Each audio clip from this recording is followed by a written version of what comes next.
Perkenalkan, nama saya Priscilla Malakosia dari Prodi Sistem Informasi 4A. Di sini saya akan menjelaskan tugas 2, yaitu penjelasan struktur komputer. Struktur komputer didefinisikan sebagai cara-cara dari setiap komponen yang saling terkait. Struktur sebuah komputer secara sederhana dapat digambarkan dalam diagram blok yang ada pada gambar yang tertera. Sedangkan fungsi komputer didefinisikan sebagai operasi masing-masing komponen sebagai bagian dari struktur. Dan adapun fungsi dari masing-masing komponen dalam struktur di atas. Yang pertama, input device atau alat masukan.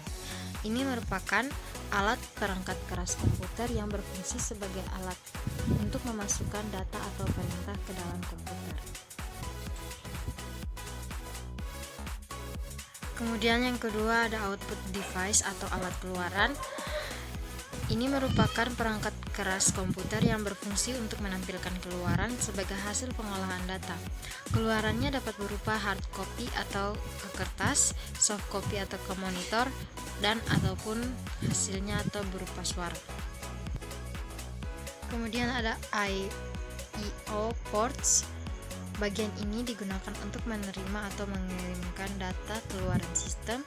Peralatan input dan output di atas terhubung melalui port ini, seperti gambar yang disediakan.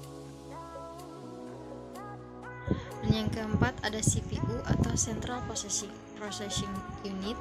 CPU merupakan otak sistem komputer dan memiliki dua bagian fungsi operasional, yaitu ALU atau Arithmetical Logical Unit sebagai pusat pengolahan data, dan CU atau Control Unit sebagai pengontrol kerja dan kerja komputer. Kemudian yang kelima yaitu memori. Seperti yang terlihat pada gambar, memori terbagi menjadi dua bagian, yaitu memori internal dan memori eksternal. Memori internal berupa RAM atau Random Access Memory yang berfungsi untuk menyimpan program yang kita olah untuk sementara waktu. Dan ROM atau Read Only Memory, yaitu memori yang hanya bisa dibaca dan berguna saat sebagai penyedia informasi. Yang keenam ada data bus. Seperti gambar struktur bus pada PC, di samping ini adalah jalur-jalur perpindahan data antar modul dalam sistem komputer, karena pada suatu saat tertentu masing-masing saluran hanya dapat membawa 1 bit data. Maka jumlah saluran menentukan jumlah bit yang dapat ditransfer. Lebar data bus ini menentukan kinerja sistem secara keseluruhan, dan sifatnya bidirectional, artinya CPU dapat membaca dan menerima data melalui bus ini.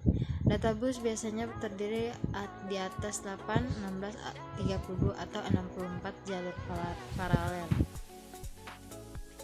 Yang ketujuh ada address bus, digunakan untuk menandakan lokasi sumber ataupun tujuan pada proses transfer data, dan pada jalur ini CPU akan mengirimkan alat memori yang akan dituliskan atau dibaca.